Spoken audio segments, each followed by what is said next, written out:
അസ്സലാമലൈക്കും, welcome to Farisha's kitchen and canvas. ഇന്ന് നമ്മൾ ഉണ്ടാക്കുന്നത് ക്യൂബൻ ഒറിജിൻ ആയിട്ടുള്ള മിക്സഡ് ഫ്രൂട്ട് മൊയ്റ്റോ ആണ് കേട്ടോ.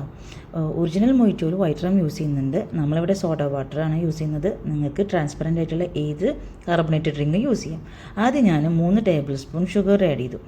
1 ടേബിൾ സ്പൂൺ തേനും ചേർത്തു. ആൾറെഡി ഷുഗറുള്ള കാർബണേറ്റഡ് ഡ്രിങ്ക് ആണെങ്കിൽ ഇത് അവോയ്ഡ് ചെയ്യാം കേട്ടോ. പിന്നെ ഞാൻ സ്ട്രോബെറി കട്ട് ചെയ്തു. ഈ സ്ട്രോബെറി ഏകദേശം 1 കപ്പ് ചേർത്ത് കൊടുത്തിട്ടുണ്ട് കേട്ടോ. പിന്നെ നാരങ്ങ, ഒരു പകുതി നാരങ്ങ സ്ലൈസ് ചെയ്ത് ഇട്ട് കൊടുത്തു. പകുതി നാരങ്ങ നന്നായിട്ട് സ്ക്വീസ് ചെയ്ത് അതിൻ്റെ നീര് മാത്രം ചേർത്ത് കൊടുത്തു.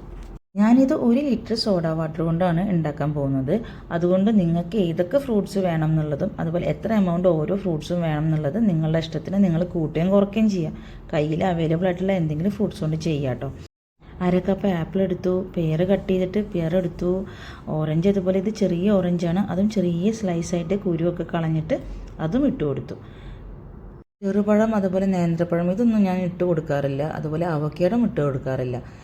സ്ട്രോബെറി കുറച്ച് കുറവാണെന്ന് തോന്നിയപ്പോൾ അത് ഇട്ട് കൊടുത്തു. പോമഗ്രാനേറ്റും അതുപോലെ റാസ്ബെറി അങ്ങനത്തെ ഐറ്റംസൊക്കെ നമുക്ക് ഇട്ട് കൊടുക്കാം. പിന്നെ മിൻറ്റ് ലീവ്സ് 1/4 കപ്പ് ഇട്ട് കൊടുത്തു. എന്നിട്ട് എല്ലാം കൂടി നന്നായിട്ടൊന്ന് മിക്സ് ചെയ്തു. മിക്സ് ചെയ്യാന്ന് പറഞ്ഞാൽ നന്നായിട്ട് ബ്ലെൻഡർ ഉണ്ടെങ്കിൽ അങ്ങനെ ചെയ്യാം, അല്ല ഇത് റോ ആയിട്ട് ഇങ്ങനെ കിടക്കണം എന്നുണ്ടെങ്കിൽ അങ്ങനെ ചെയ്യാം. ഞാൻ നന്നായിട്ട് സ്പൂൺ കൊണ്ടൊന്ന് ഇളക്കി കൊടുത്ത് സോഡ വാട്ടർ ഒഴിച്ചു കൊടുക്കാം. സോഡ വാട്ടർ അല്ലെങ്കിൽ ഐസ് ക്യൂബ് ഇട്ടിട്ട് നമുക്ക് പച്ചവെള്ളം തന്നെ ഒഴിച്ചു കൊടുക്കാവുന്നതാണ്. അങ്ങനെ കുടിക്കുമ്പോൾ തന്നെ നല്ല ടേസ്റ്റാണ്. എനിക്ക് നാരങ്ങയുടെ ചുവ കുറച്ച് കുറവായതുകൊണ്ട് ഞാനൊരു പകുതി നാരങ്ങ കൂടി സ്ക്വീസ് ചെയ്ത് വെച്ചു. ഇത് നല്ല ടേസ്റ്റാണ്, നല്ല റീഫ്രഷിംഗ് ആണ്. നിങ്ങൾ ട്രൈ ചെയ്തിട്ടില്ലെങ്കിൽ എന്തായാലും ട്രൈ ചെയ്യാം. ഈ വീഡിയോ നിങ്ങൾക്ക് ഇഷ്ടമായിട്ടുണ്ടെങ്കിൽ എന്തായാലും ലൈക്ക് ചെയ്യാനും കമൻറ്റ് ചെയ്യാനും മറക്കരുത്.